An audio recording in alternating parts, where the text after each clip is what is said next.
तो प्रहलाद महाराज ने सारे बच्चों को कहा कि देखो, आपको अगर भगवान का भक्त बनना है ना, तो इतना मुश्किल नहीं है। भगवान का भक्त बनना बहुत आसान है। आपको ज्यादा से ज्यादा क्या करना है, गुरु की शरणागति लेनी है, गुरु की सेवा करनी है, फिर वैष्णवों की सेवा करनी है, भक्तों की सेवा करनी है, फिर उसके बाद भगवान के चरण कमलों पे ध्यान लगाना है, सारी जीवात्माओं को रिस्पेक्ट करना है। ये सारे काम करने के बाद भगवान की जो लीलाएं है वो बड़ी श्रद्धा से सुननी है। इतना आसान है भक्त बनना। तो सारे बच्चों ने कहा इससे क्या होगा प्रहलाद? प्रहलाद ने कहा इससे तुम्हारे अंदर के दुश्मन सारे मर जाएंगे। कहते कौन से दुश्मन? तो कहते तुम्हारे अंदर काम होता है, क्रोध होता है, लालच होता है, जलन होती है, ईर्ष्या होती है, ये सारी तुम्हारी इच्छाएं सारी मर जाएंगी। कहते अच्छा, और इससे क्या होगा? जिनकी ऑलरेडी ये सारे मर चुके होते हैं अंदर के दुश्मन, वो कैसे दिखते हैं भला? कहते वो तो भगवान की लीला जब सुनते हैं या भगवान का नाम सुनते हैं तो उनके रोंगटे खड़े हो जाते हैं, उनका गला चोक हो जाता है और उनकी आंखों में आंसू आ जाते हैं। ऐसे होते हैं वो लोग जो शुद्ध भक्त होते हैं।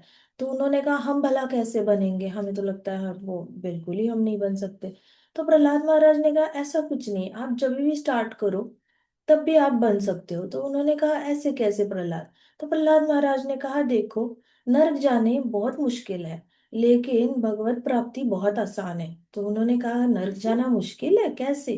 तो उन्होंने कहा नर्क जाने के लिए बहुत सारे पाप करने पड़ते हैं ना, बहुत सारी जीवात्माओं को तंग करना पड़ता है, और बहुत सारा काम करना पड़ता है। जीवात्माओं को तकलीफ देना, मन को तकलीफ दो, शरीर को तकलीफ दो, उनकी जमीनें लूट लो, ये सारे काम करो।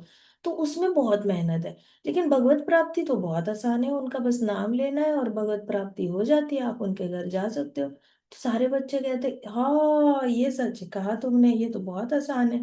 फिर उन्होंने कहा फिर भगवत प्राप्ति की बात कर रहे हो तो हमें भगवान दिखते क्यों नहीं है भला? तो प्रहलाद महाराज ने कहा भगवान अरे तुम्हारे हृदय में ही रहते हैं, बाहर कहाँ ढूंढ रहे हो उनको? बाहर नहीं, तुम्हारे हृदय में ही रहते हैं। वो तभी दिखेंगे जब तुम्हारे हृदय के अंदर की लस्टी डिजायर, सारे लस्ट वाली इच्छाएं खत्म हो जाएंगी, तब भगवान तुम्हें दिख जाएंगे। कहते कि ऐसा क्यों है? कहते ये कहते कि भगवान को आपकी इच्छाओं का आदर करते हैं, रिस्पेक्ट करते हैं। भगवान आपकी इच्छाओं को टिक लगाना चाहते हैं कि हाँ ये इच्छा पूरी हो गई, ये इच्छा पूरी हो गई, पूरी हो गई, पूरी हो गई, पूरी हो गई। तो भगवान इतना प्रेम करते हैं कि सारी इच्छाओं को टिक लगाना चाहते हैं। भगवान सोचते हैं ये इच्छा पूरी हो जाएगी तो भक्त तो दर्शन दे दूंगा, फिर दूसरी पूरी हो जाएगी तो दर्शन देगा, तीसरी पूरी होगी तो दर्शन दूंगा। ऐसे करके भगवान वेट करते हैं कि तुम्हारे हृदय की इच्छाएं पूरी हो जाए।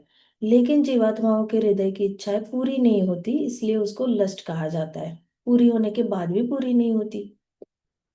तो प्रहलाद महाराज ने आगे कहा कि देखो, तुम्हारे पास कितना भी कुछ हो, बहुत सारे पैसे हो, बहुत सारी पत्नियां हो, बहुत सारे बच्चे हो, बहुत सारे महल हो, बहुत सारे घर हो, बहुत सारे तुम्हारे पास पेट्स हो, और बहुत सारी ऐसे इंद्रिय तृप्ति वाली तुम्हारे पास फैसिलिटीज, लेकिन ये सारी टिमटिमाते हुए तारे की तरह बहुत टेम्पररी है।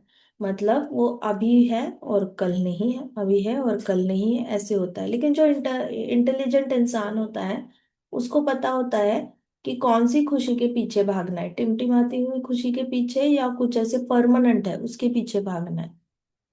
तो उन्होंने कहा कि देखो, देवता लोग इतने स्वर्ग लोक में रहते हैं, लेकिन उनके पास सौंदर्य ऐश्वर्य सब कुछ होने के बाद भी वो लोग दुखी क्यों रहते हैं? क्योंकि उनका सुख आता है जाता है, आता है जाता है। तो जो जाने वाला, हाँ जो जाने वाला सुख है ना, उस पे फोकस करने में कोई इंटेलिजेंस नहीं है।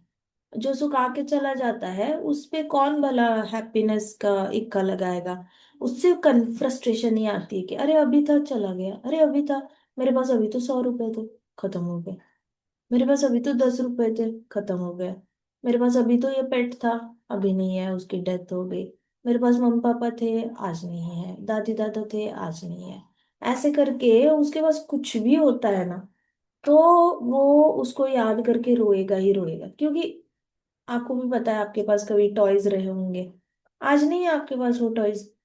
सो जीवात्माएं फ्रस्ट्रेट हो जाती है, कुछ भी खुशी ढूंढने के लिए जाती है, मिलती है लेकिन चली भी जाती है। तो जीवात्माएं बहुत फ्रस्ट्रेट हो जाती है, इसलिए उसको फ्लिकरिंग हैप्पीनेस कहते हैं। Flickering happiness leads to frustration. बोलो, flickering happiness leads to frustration. Flickering happiness leads to frustration. frustration. Flickering happiness leads to frustration. Flickering happiness leads to frustration. Flickering happiness leads to frustration. Frustration. Frustration. Frustration.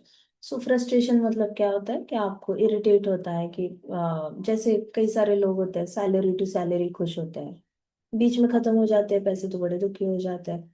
कई सारे लोग होते हैं जो अपने व्यवसाय में खुश होते हैं, जब व्यवसाय अच्छा चलता है खुश रहते हैं, व्यवसाय अच्छा नहीं चलता अनहैप्पी हो जाते हैं। बच्चे बच्चे first rank to first rank खुश रहते हैं, और जब उनको चाहिए वो रैंक नहीं मिला, सपोज फिफ्थ रैंक चाहिए आपको नहीं मिला तो दुखी हो जाते हैं।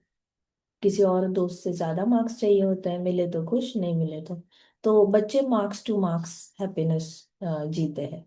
बिजनेसमैन अपने पैसे का इनकम टू इनकम जीते हैं। सैलरी वाले सैलरी टू सैलरी खुशी ढूंढते हैं।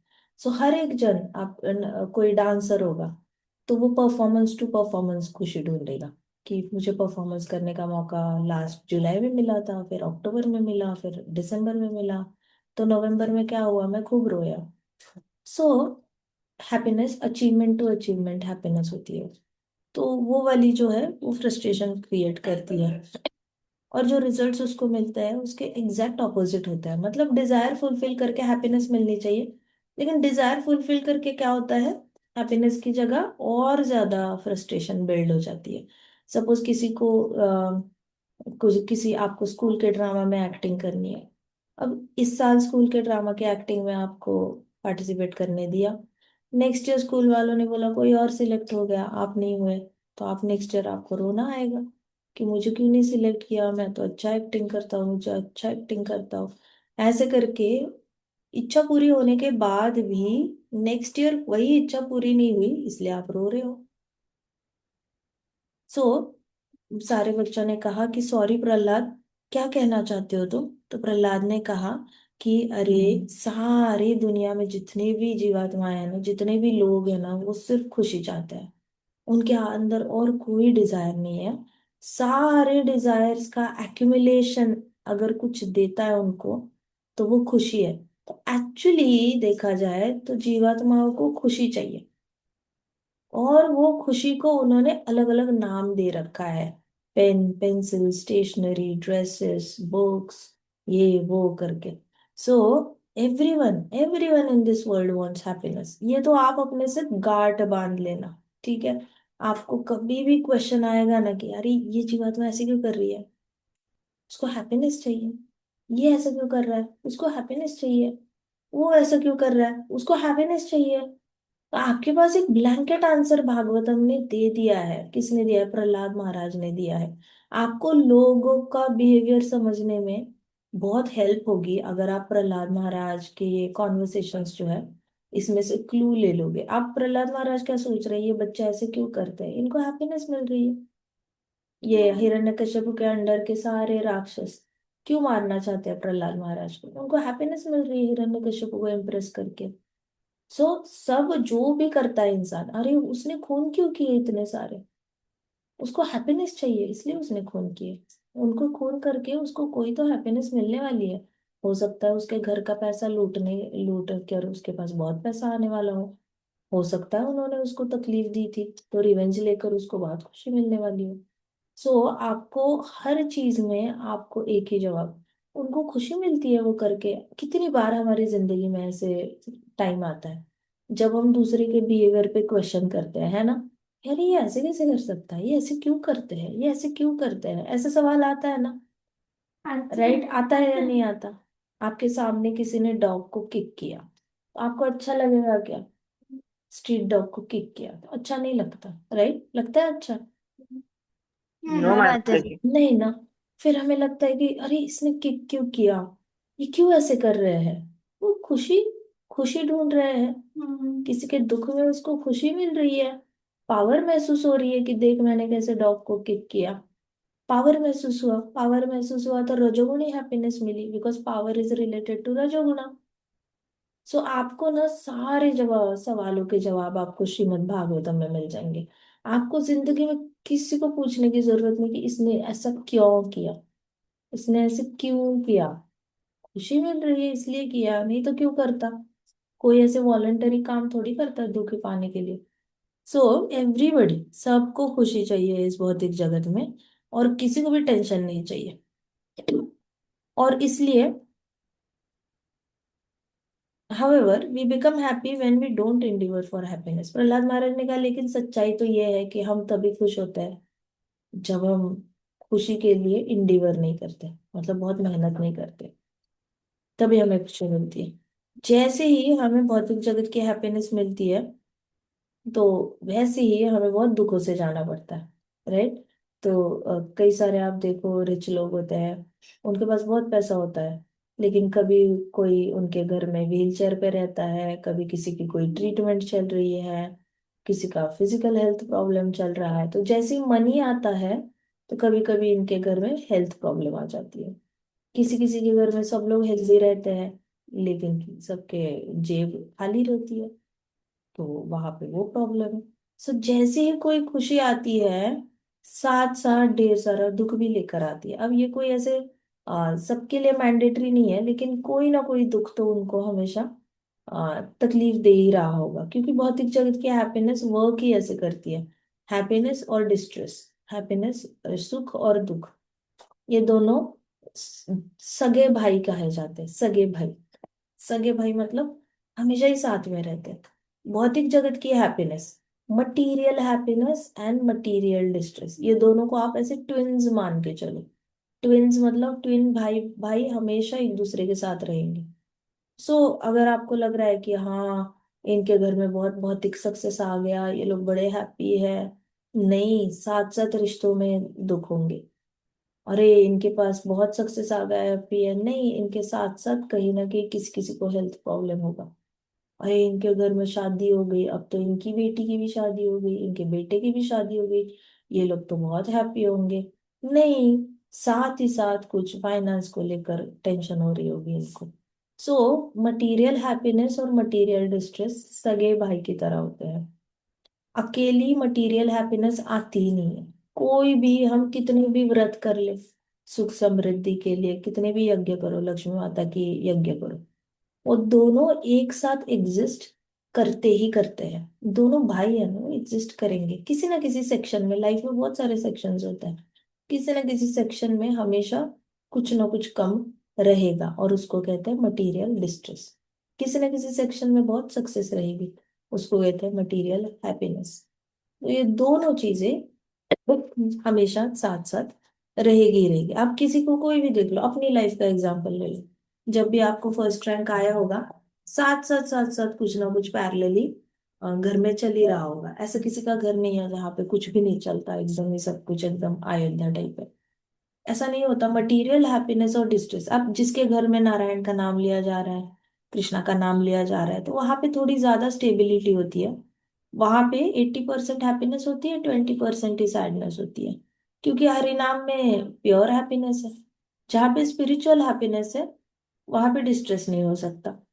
लेकिन जहाँ पे पूरी तरह मटेरियल हैप्पीनेस पे डिपेंडेंट है फैमिली, वहां पे मटेरियल डिस्ट्रेस भी होगा ही होगा, 100% होगा।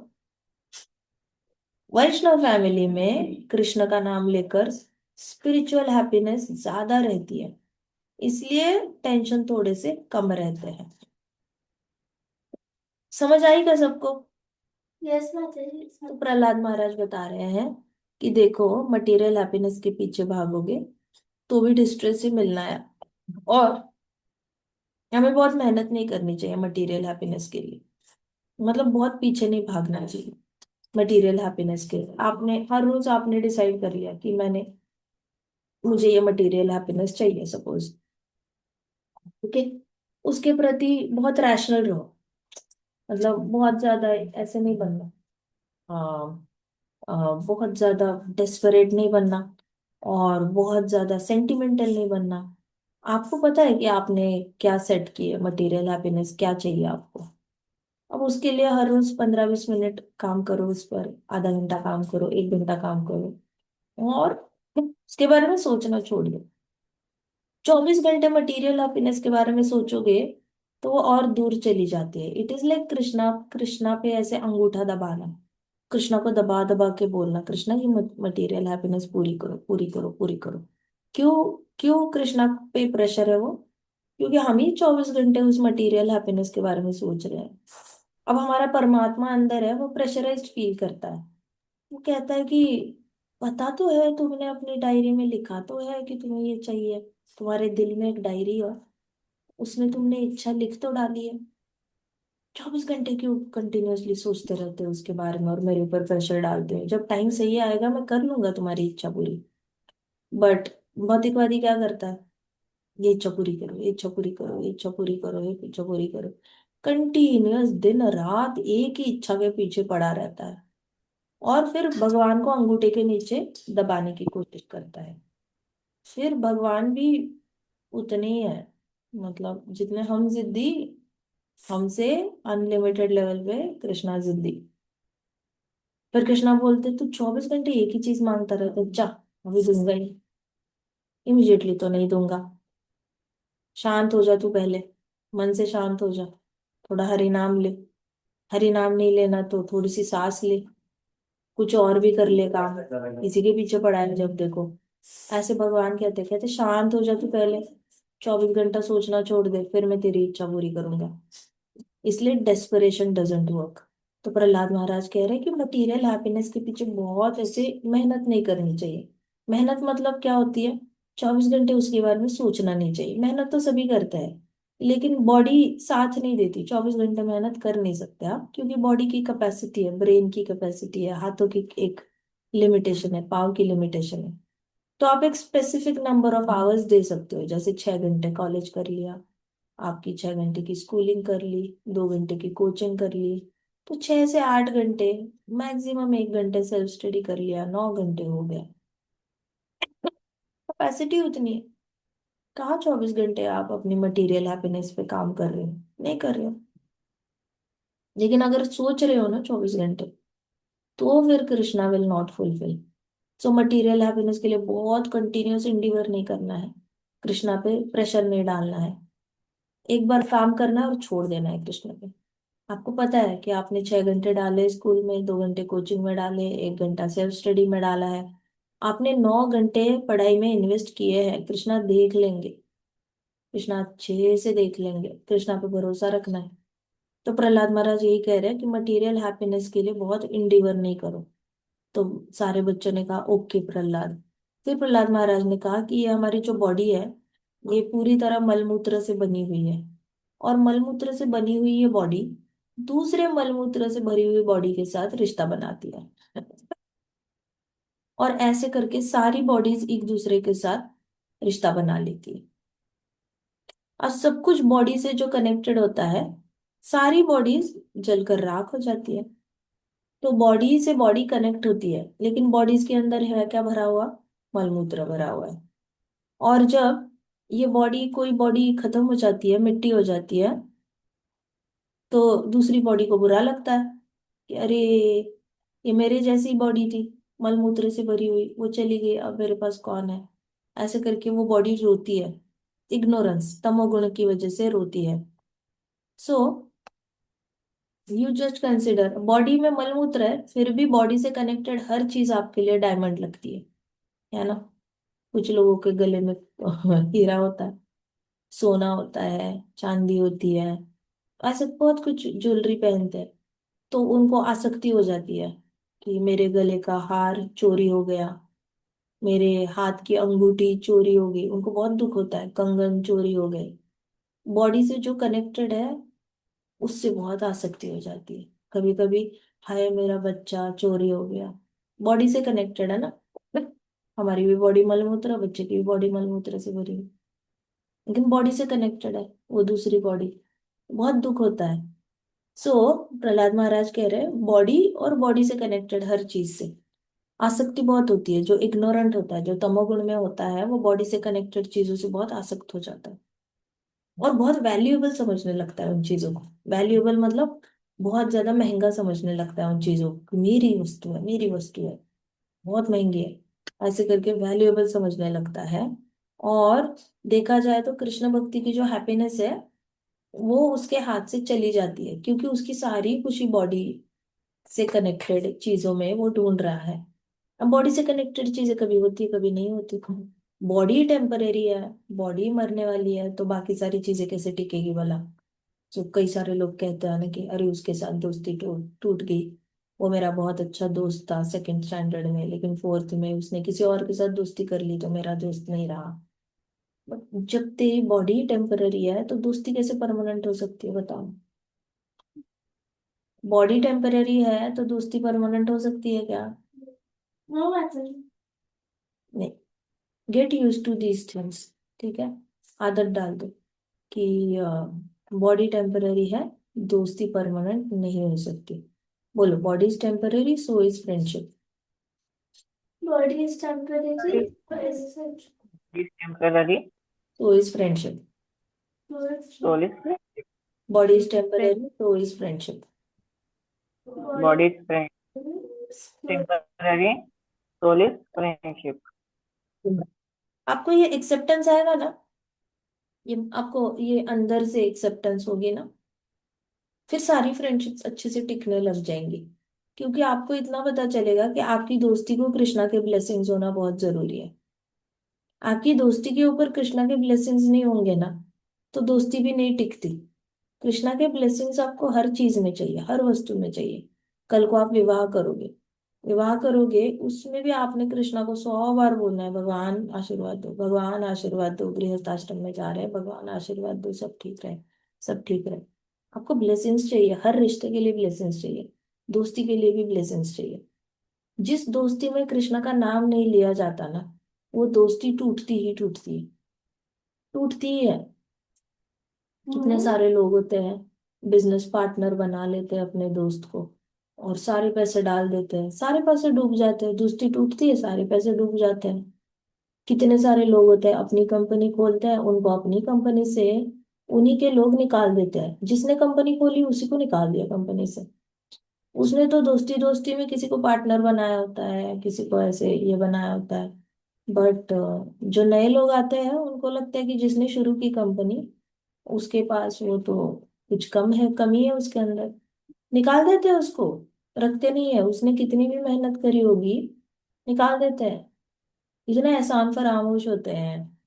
सो भौतिक जगत में दोस्ती जो है वो टेम्परेरी तब रहेगी जब उसको परमानेंसी का कोई तड़का नहीं लगेगा। आपको कुछ तो ऐसा डालना पड़ेगा उसमें जिससे कि दोस्ती परमानेंट रहे, और वो कुछ तो क्या होता है, कृष्णा कॉन्शियसनेस होता है। क्या होता है? कृष्णा कॉन्शियसनेस। इसलिए हमारे इंडिया में जब कोई अभी कई सारे ये होते हैं, यज्ञ होते रहते हैं इंडिया में, हरिद्वार में यज्ञ होते हैं, काशी में यज्ञ होते हैं, बद्रीनाथ में, केदारनाथ में, नीचे त्र्यंबकेश्वर, हर जगह कहीं ना कहीं यज्ञ होते हैं। वो लोग क्यों करते हैं यज्ञ? ताकि उनकी सुख बनाए रहे। सुख मतलब क्या है? सुख सिर्फ रिश्तों से होता है और अपनी अच्छी तबीयत से होता है। समृद्धि पैसे से और पावर से होती है। तो सुख बना रहे मतलब क्या? रिश्ते और तबीयत बनी रहे। तो सुख के लिए ज्यादा यज्ञ होते हैं, समृद्धि के लिए थोड़े कम होते हैं, लेकिन सुख के लिए ज्यादा यज्ञ किए जाते हैं। You need Krishna's blessings, understood?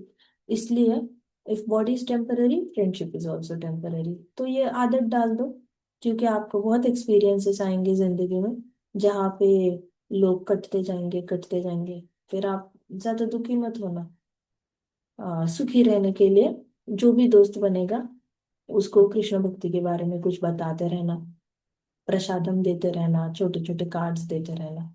ये न कहना प्रकार है ना, कृष्ण को बीच में लाना और कृष्णा की ब्लेसिंग्स लेना अपनी दोस्ती में, तभी टिकेगी, नहीं तो नहीं टिकेगी। ठीक है। सो कुछ भी बॉडी से रिलेटेड होता है वो डिस्ट्रॉय हो जाता है, लेकिन अज्ञानी पुरुष क्या समझता है कि ये सारी चीजें बहुत वैल्यूएबल है, और वो कृष्ण भक्ति की हैप्पीनेस को साइडलाइन कर देता है। वो सोचता है कि कृष्ण भक्ति की क्या जरूरत है, इसमें तो मुझे बड़ा मजा आ रहा है, मुझे तो डांस करके बहुत मजा आ रहा है मेरे फ्रेंड्स के साथ, मुझे कृष्ण भक्ति की क्या जरूरत है, मुझे तो सिंगिंग कंपटीशन में बड़ा मजा आ रहा है, मुझे कृष्ण भक्ति की क्या जरूरत है। उसको जल्दी पता चलता है जब सिंगिंग कंपटीशन में कभी पार्टिसिपेट नहीं किया जा सकता, कभी कभी पार्शलिटी हो जाएगी, कभी कभी डांस में पार्शलिटी हो जाएगी, कभी सामने खड़े करेंगे कभी पीछे खड़े करेंगे, तब उसको लगता है कि जो चीज मुझे खुशी देती थी आज वो मेरी चीज खुशी नहीं दे रही है। ऐसा कैसे है? बच्चों को तो बहुत प्रॉब्लम्स होती है, पहली बार ही वो जिंदगी में जस्टिस को कॉम्प्रोमाइज होते हुए देख रहे होते हैं। तो कुछ बच्चों को देखा नहीं जाता कि पार्शलिटी होती है, ये होता है वो होता है, तो उनको झगड़ा करने का मन करता है, गुस्सा आता है उनको। ऐसे कैसे? उनको लगता है दुनिया में ये सारी चीजें नहीं होनी चाहिए, बट द फैक्ट इज कि ये होती है। और कब होती है? जब आप कृष्ण का सहारा नहीं लेते, नाम का सहारा नहीं लेते। नाम का सहारा लेते हो, बंद लैपटॉप भी चल सकता है। बंद कुछ पड़ा हुआ है वो भी चल सकता है, लेकिन नाम का सहारा ना लेने वाला हमेशा ही भौतिक जगत के पॉलिटिक्स का शिकार बनेगा, भौतिक जगत की तकलीफों का शिकार बनेगा। सो प्रहलाद महाराज कहते कि कृष्ण भक्ति क्या हैप्पीनेस को साइडलाइन कर देता है और भौतिक जगत की हैप्पीनेस को बहुत वैल्यूएबल समझने लगता है। तो ऐसी जीवात्मा जो होती है वो हमेशा ही रिजल्ट में बड़ी इंटरेस्टेड रहती है कि क्या मिलेगा मुझे इसके बदले, क्या मिलेगा मुझे इसके बदले, क्या मिलेगा। ऐसी जीवात्मा हमेशा ही इंटरेस्टेड रहती है। और जब उसके दिमाग में वही चलता रहता है कि मैं अगर ये करूंगा तो मुझे क्या मिलेगा, वो करूंगा तो क्या मिलेगा, चॉकलेट मिलेगा, ड्रेस मिलेगा, टॉफी मिलेगी, ये मिलेगा वो मिलेगा, तो नया जन्म बनाने लग जाता है वो। उसको बार बार जन्म लेकर आना पड़ता है क्योंकि वो जिंदगी में कुछ भी आ, ये सोच कर नहीं करता कि मुझे इसके बदले में क्या मिलेगा। हर उसका थॉट प्रोसेस ही बन गया होता है, मुझे इसके बदले में कुछ मिलना चाहिए। और इसलिए वो बार बार जन्म लेता रहता है, लेता रहता है, और बहुत तकलीफों से जाता है क्योंकि हर काम के प्रति उसका एक ही गोल होता है कि इसके रिटर्न में मुझे कुछ मिलना चाहिए। जबकि भगवत गीता कहती है कि फल की चिंता ही मत करो। अगर फल की चिंता करनी ही नहीं है तो आप हर कर्म के पीछे ऐसे एक्सपेक्टेशन लेकर क्यों बैठे हो कि मैंने अगर शाम को डिनर बनाया तो मुझे क्या मिलेगा, मैंने अगर तुम्हारी स्कूल फीस भरी तो मुझे क्या मिलेगा, मैंने अगर तुम्हें पानी ला के दिया तो मुझे क्या मिलेगा। अरे, this is fruitive mentality. Fruitive mentality मतलब क्या? कि आप पुनर्जन्म आपके पक्के हैं। पुनर्जन्म आत्मा, आपकी बॉडी काम कर रही है लेकिन भुगत कौन रही है? आत्मा। है ना, कल भी हमने डिस्कस किया था कि बॉडी गलतियां करती है लेकिन भुगतती कौन है? आत्मा। बॉडी सोएगी 6 महीने, आत्मा जाएगी बियर के बॉडी में। बॉडी गुस्सा करेगी, आत्मा जाएगी स्नेक की बॉडी में। तो बॉडी कलेश करेगी, धोखा देगी, आत्मा जाएगी फॉक्स की बॉडी में, वुल्फ की बॉडी में। सो बॉडी कलेश करती है और भुगतना किसको पड़ता है? आत्मा को। तो बॉडी सगी नहीं है, बॉडी ही सगी नहीं है, बॉडी लेके जा रही है आत्मा को। बॉडी खुद तो जल जाती है, एंजॉय करती है, जल जाती है, और बेचारी आत्मा नई नई बॉडीज में घूमती रहती है, कभी बर्फ में, कभी रेगिस्तान में, कभी इधर कभी उधर, बुरी तरह तड़पती है। सो आपके कर्मों का जो फ्रूटिव एक्टिविटी है उसको बंद करना बहुत जरूरी है। इसलिए बच्चों को कहा जाता है नॉर्मली कि बहुत ज्यादा आप सोशल मीडिया वगैरह मत करो, क्योंकि बच्चे बचपन से ही हैबिट में पड़ जाते हैं। मुझे कितने लाइक्स आए, मुझे कितने व्यूज आए, मुझे कितने कमेंट्स आए, मेरे दोस्त को कितने कमेंट्स आए। ऐसे करके बच्चे बहुत कंपटीशन में चले जाते हैं और फ्रूटिव मेंटालिटी डेवलप होती है। फ्रूटिव मेंटालिटी मतलब, और मतलब ये एनकरेज नहीं करना चाहिए इन जनरल भी। जैसे हम देखते हैं कि कई सारे आध्यात्मिक इंस्टीट्यूशंस में भी कहा जाता है कि सारे बच्चों ने श्लोक रेसिटेशन के वीडियो बनाने हैं, फिर वोटिंग के बेसिस पर हम डिसाइड करेंगे किस बच्चे को फर्स्ट रैंक आएगा, सेकंड रैंक आएगा। अब वो वोटिंग के लिए बच्चे के तो दिमाग की तो पूरी दही हो रही है ना। वो सोच रहा है हाय मुझे सिर्फ 3 लोगों ने बोला मेरा श्लोक अच्छा है, मुझे 21 लोगों ने बोला मेरा श्लोक अच्छा है। सो ये वाली चीजें क्यों कर रहे हो? जस्ट गो ओल्ड स्कूल, सबके सामने सुनो श्लोक, जिसने अच्छा गाया होगा रेटिंग दो, एक प्रभु जी बैठेंगे, करो टिक मार्क, दे दो फर्स्ट टाइम। ये वाला सिस्टम अच्छा नहीं है कि वीडियो करो, ये करो, वो करो। तो क्या होगा? फ्रूटिव मेंटालिटी आ जाएगी कि ये करने से ऐसे होता है, वो करने से।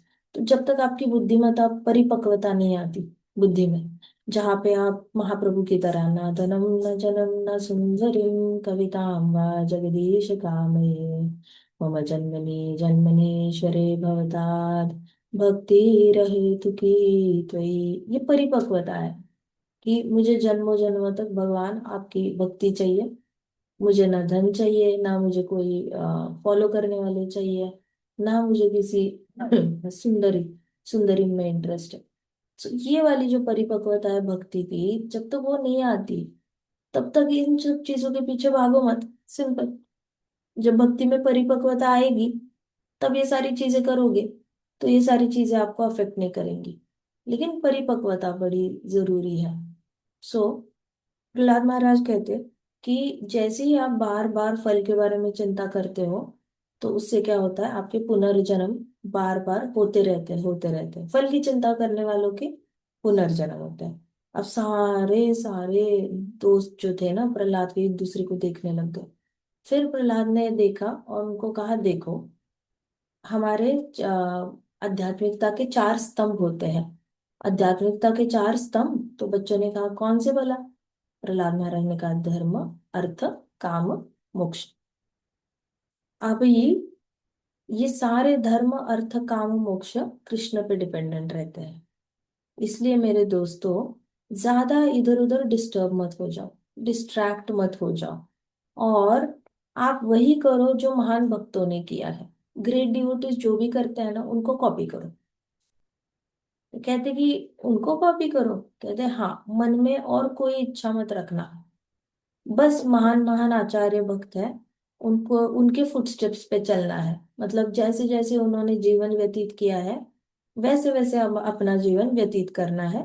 मन में भौतिक इच्छाएं नहीं रखनी है, और पूरी तरह कृष्ण पे डिपेंड रहना है।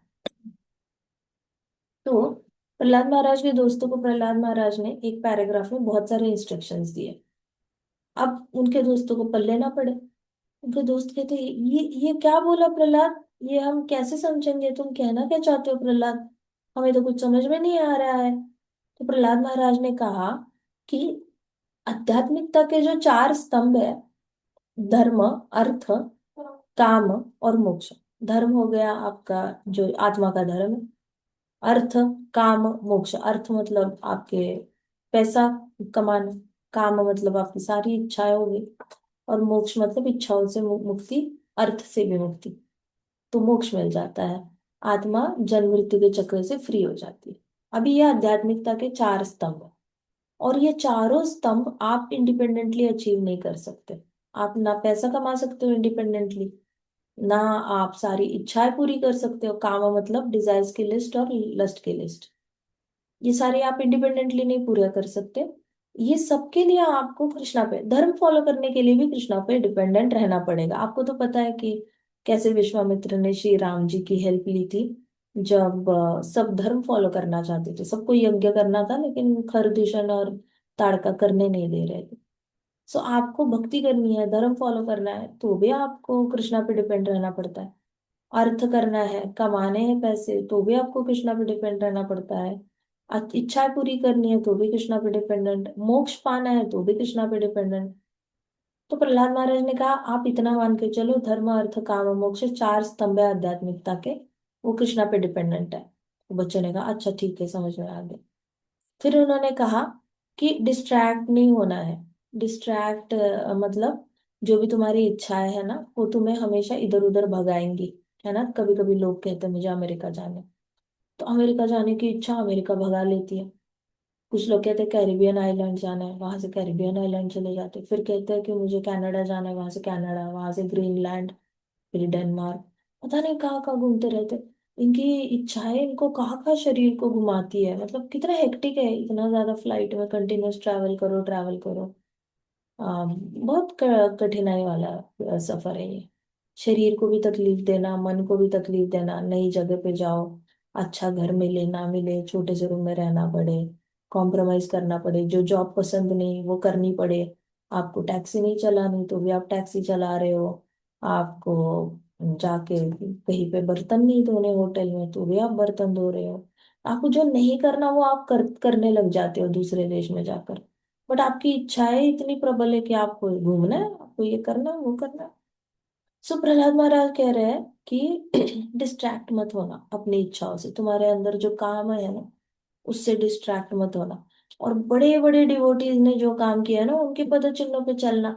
जैसे नारद मुनि जी है, उनके पद चिन्हों पे चलना मतलब क्या? कंटिन्यूअसली भगवान का नाम लेते रहना, नारायण नारायण नारायण नारायण नारायण नारायण।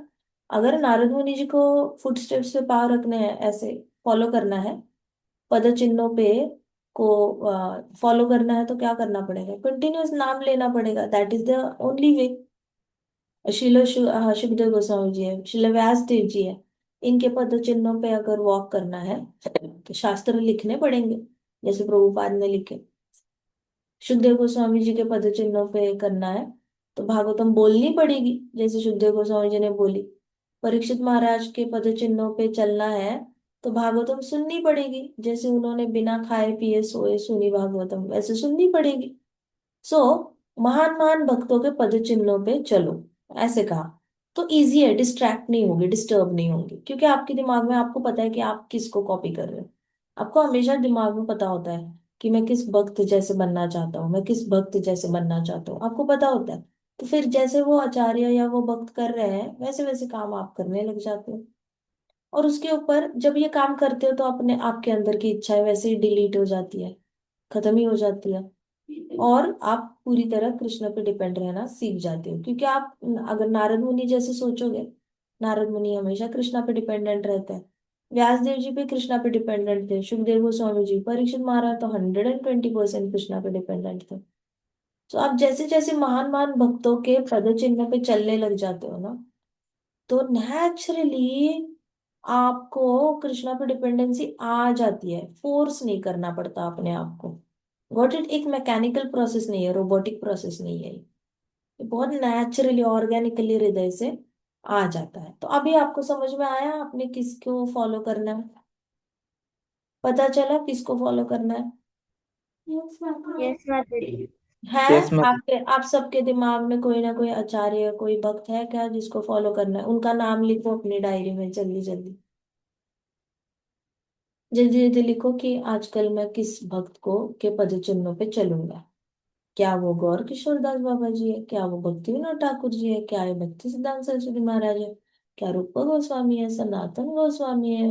रघुनाथ दास गोस्वामी जी है? रघुनाथ भट्ट गोस्वामी, जीवा गोस्वामी? कौन है भला? कौन है? प्रभुपाद है? गुरु है? किसके चरण कमलों पे आप कौन से भक्त के पद चिन्हों पे चलना चाहोगे? परीक्षित महाराज, सुखदेव गोस्वामी जी, श्रील व्यास देव जी, नारद मुनि जी? कौन से भक्त? ध्रुव महाराज, प्रहलाद महाराज? कौन से भक्त? कपिला मुनि, देवहूति माता, करदम्मा मुनि? कितने सारे भक्त हैं। पृथु महाराज, साक्षात भगवान, लीडरशिप इनकारनेशन, अर्ची उनकी पत्नी। किसके वो पद चिन्हों पे फॉलो करना चाहोगे? प्रचेतास के पद चिन्हों पे फॉलो करना चाहोगे? किसके करोगे भला? लिखो अपनी डायरी में, कोई एक नाम लिखो, और आपको सामने उनको याद करके भक्ति करनी है। उनके जैसी भक्ति करनी है, जो भी रिलेट होता है वैसे रिलेट करना। और कभी कभी शबरी को याद करना, कभी कभी कुब्जा को याद कर लेना, कभी कभी आपने वो फल देने वाली माता जी थी उनको याद करना। ऐसे करके अलग अलग भक्तों को याद करना, और फिर उनके पद चिन्हों पे चलना।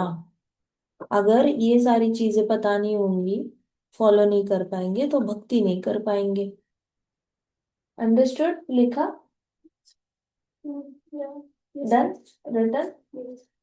ओके, चलो। अभी प्रहलाद महाराज ने कहा कि हमारी जो आत्मा है, भगवान श्री हरि है, वो हमारे हृदय में रहते हैं।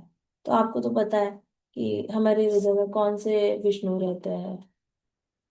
क्षीरोदाक्ष, क्षीरोदाक्ष विष्णु, क्षीरोदाक्ष विष्णु। अभी प्रहलाद महाराज कह रहे हैं भगवान श्री हरि भी हमारे हृदय में रहते हैं। तो श्री हरि और क्षीरोदाक्ष विष्णु को प्रहलाद महाराज एड्रेस करके बोल रहे हैं कि हम सब उन्हीं की एनर्जी है। We are manifestation of his energy.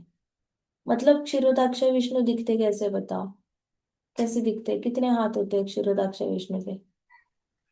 Four. और होते हैं। श्री हरि के कितने हाथ होते हैं? Four, Mataji. 8 होते हैं। हमने देखा था ना भागवतम में 8 होते हैं। सो अगर हम इनके हाथ देखें, इनके 4 है, हमारे पास 2 है। अब इनके पास कितने सारी शक्तियां होंगी? अनलिमिटेड शक्तियां होंगी। हमारे पास थोड़ी सी कम है, लेकिन है कुछ ना कुछ, थोड़ा थोड़ा शक्तियां है।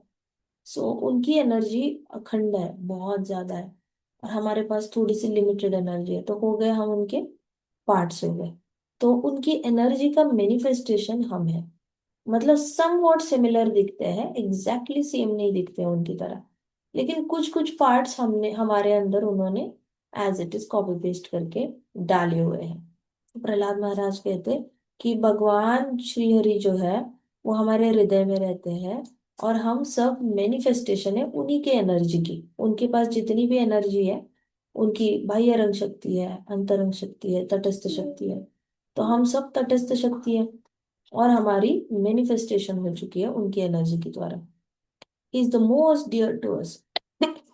भगवान हमारे बहुत करीब है, और वो कंट्रोल भी करते हैं हमें। ये पूरे ब्रह्मांड में डेमिगॉड से लेकर, देवताओं से लेकर दानवों तक, जो भी भगवान मुकुंद के चरण कमलों की पूजा करता है, वो क्या बन जाता है? मुक्त हो जाता है। वो हमेशा हमेशा के लिए जन्म मृत्यु के चक्र से मुक्त हो जाता है, जो भी भगवान मुकुंद के चरण कमलों की सेवा करता है। सोचो, अगर आपने हर रोज तुलसी माता का पत्ता भगवान के चरण कमलों पे चिपकाया, चंदन से चिपकाओ, चाहे वो वैक्स आता है उससे चिपकाओ, हर रोज अगर आपने तुलसी माता का पत्ता भगवान के चरण कमलों में चिपकाया, गारंटीड है जन्म मृत्यु के चक्र से फ्रीडम। गारंटी। कौन बता रहा है? प्रहलाद महाराज बता रहे हैं। प्रहलाद महाराज झूठ तो नहीं बोलेंगे। भागवतम में उनके टीचिंग्स है, झूठ थोड़ी हो सकती है? हो सकती है। So much power to worship only lotus feet of Krishna. So much power. तो बच्चों के लिए तो और भी सिंपल तरीका है। एक जाना है गार्डन में, थोड़ा सा एक छोटा पत्ता उठा के लाना है, और स्कूल जाने से पहले भगवान के चरण कमलों पे चिपकाना है और निकल जाना। इतना ही करना है, कुछ नहीं करना होता। इतना आसान है। भगवान मुकुंद के श्री चरणों की पूजा अगर हर रोज की, तो उसको गारंटेड मुक्ति प्राप्त होती है, प्रहलाद महाराज कह रहे हैं। और नेक्स्ट लाइफ जो होती है वो और भी ऑस्पिशियस मिलती है। मुक्ति तो प्राप्त होती है, लेकिन ऑस्पिशियस लाइफ मतलब हम ब्रह्म ज्योति में जाके नहीं अटकेंगे। जन्म मृत्यु के चक्र से बाहर निकल के हमें और भी ढेर सारी हैप्पीनेस वाली जगह पर जन्म मिलेगा। कहीं ना कहीं भगवान की लीलाओं में स्थान मिलेगा। जहाँ भगवान वहां पे हैप्पीनेस है, होती है या नहीं होती? जहाँ कृष्णा है वहां पे हैप्पीनेस है या नहीं? वृंदावन में कृष्णा थे, सब हैप्पी थे या नहीं थे? हंसते थे ना, खेलते थे, हंसते थे, डांस करते थे, खाते थे, पीते थे, पूरी टाइम मस्ती थी। कौन जाता था स्कूल? कोई स्कूल नहीं जाता था, कोई पढ़ाई के चक्कर में नहीं पड़ता था, किसी को बहुत पैसे नहीं कमाने थे, कुछ नहीं करना था, बस खेलना था कृष्णा के साथ, डांस करना था, अलग अलग डिशेस खानी थी, एंजॉयमेंट ही एंजॉयमेंट थी। द्वारका में थे कृष्णा। द्वारका में किसको पड़ी थी कमाने की, पैसे कमाने की? कृष्णा दिखते थे, उनका दिन अच्छा चला जाता था। बस उनको एक ही चाहिए, द्वारकाधीश दिखे, हाथी पे बैठ के जा रहे हैं, हर रोज द्वारकाधीश हमें दिखे, इतना ही सपना होता था, कुछ नहीं होता था। सो आपको एक ऑस्पिशियस बर्थ मिल जाता है नेक्स्ट जन्म में। आप अगर तुलसी माता का पत्ता भगवान के श्री चरण कमलों पे चढ़ाते हो, आपने क्या करना है? गार्डन में जाके फूल ले लो और तुलसी माता का पत्ता ले लो। आओ भगवान के चरण कमलों पे, फूल चढ़ाओ, तुलसी माता का पत्ता चिपकाओ, और स्कूल चले जाओ, दंडवत करके चले जाओ।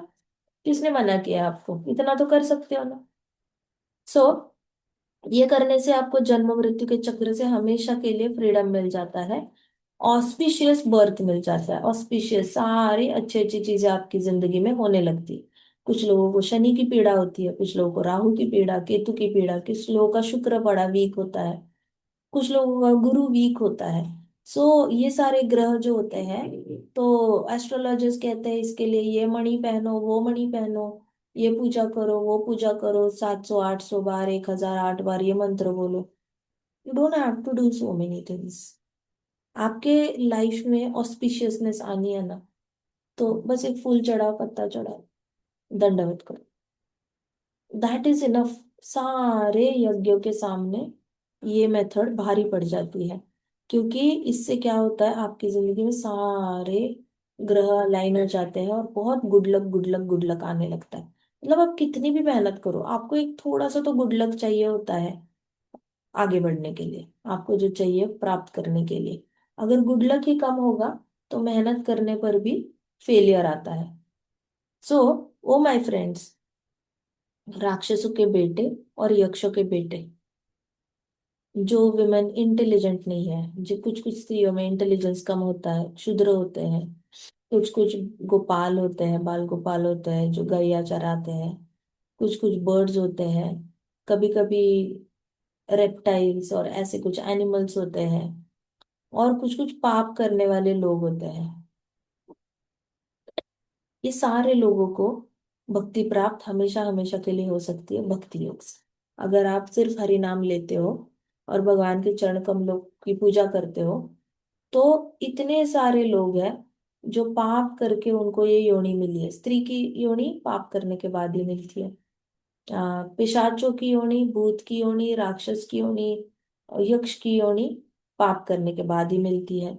उसके बाद आपको क्षुद्र की योनि, या फिर ढेर सारे एनिमल्स को ग्रेजिंग करने की योनि, उसके बाद बर्ड्स पंछी बनने की योनि, और लिजर्ड ऐसे रेप्टाइल्स, लिजर्ड्स, इंसेक्ट्स की योनि। ये सारी निचली स्तर की योनियां हैं। उसके बाद चोर की योनि, डाकू की योनि। ये सारी योनियां जो है, जो दूसरों को तकलीफ देने वाली योनि होती है। कुछ कुछ होता है ना, लोग दूसरों को बहुत तकलीफ देते हैं, वो वाली योनि भी पाप करने के बाद ही प्राप्त होती है। तो ये सारी योनियां जो दूसरों को तकलीफ देती है और खुद भी थोड़ी सी निचली स्तर की है, इन योनियों को भी कृष्ण भक्ति प्राप्त हो जाती है, अगर वो सिर्फ लॉर्ड मुकुंद के चरण कमलों की पूजा करते हैं और उनका नाम लेते हैं तो। ये प्रहलाद महाराज ने कहा। फिर उन्होंने कहा कि भगवान गोविंद के चरण कमलों की सेवा करना और उनको अपने जीवन के सारे लक्ष्यों में शामिल करना, ये हमारे शास्त्र कहते हैं। तो हमारी लाइफ में, आपके लाइफ में कोई भी गोल होगा ना, आपको डॉक्टर बनना है सपोज, तो उसमें आपको कृष्ण को शामिल करना है। तो कृष्ण को कैसे शामिल करना है? मैं डॉक्टर बनूंगा तो मैं बहुत सारे भक्तों की सेवा करूंगा, इससे कृष्णा हैप्पी हो जाएंगे। मैं डॉक्टर बनूंगा, मैं बहुत सारी सर्जरीज करूंगा और कृष्णा को हैप्पी करूंगा। ऐसे करके अपने हर लक्ष्य में कृष्ण को एक भाग बनाना है। ये कौन कहता है? रिवील्ड स्क्रिप्चर्स कहते हैं, सारे शास्त्र कहते हैं। सिर्फ भगवान को प्रसन्न करने से ही आपकी सारी इच्छाएं पूरी हो सकती है। आपको आपको जबरदस्ती ब्राह्मण बनने की जरूरत नहीं है, आपको जबरदस्ती देवता बनने की जरूरत नहीं है, आपको बहुत लर्नेड स्कॉलर बनने की भी जरूरत नहीं है। आपको बस अपने सारे सपनों में किसको डालना है? किसको इंक्लूड करना है? कृष्णा को। आपके जितने भी भौतिकवादी गोल्स है, उसमें शास्त्र कहते हैं कि कृष्णा को ऐड करो। इस तरीके से आपको बहुत ज्यादा चैरिटी करने की जरूरत नहीं, बहुत ज्यादा तपस्या करने की जरूरत नहीं है। आपको हर चीज में कृष्ण को ऐड करनी है, बस इतना ही करना है। भगवान बहुत प्रसन्न हो जाते हैं जब कोई उनको याद करता है, अपनी लाइफ की हर स्टेप पे उनको याद करता है, तो भगवान बहुत हैप्पी हो जाते हैं। इसलिए मेरे प्यारे दोस्तों, आप अपना ख्याल रखो, आप आसपास के लोगों का भी ख्याल रखो। कैसे ख्याल रखो? आप अपनी भक्ति का ख्याल रखो और आसपास के लोगों की भक्ति का ख्याल रखो। ऐसे करके अपना जीवन भी परफेक्ट बनाओ और दूसरों का जीवन भी परफेक्ट बनाओ। हरि बोल। ग्रंथराज श्रीमद् भागवतम की जय। श्रील प्रभुपाद की जय। श्री श्री राधा श्याम सुंदर की जय। श्री श्री कृष्ण बलराम की जय। वृंदावन धाम की जय। समस्त भक्त वृंद की जय। जय। जय हरे कृष्णा कृष्णा कृष्णा हरे हरे, हरे राम राम राम हरे हरे, हरे कृष्ण। वहां संकीर्तन यज्ञ की जय। जय। जय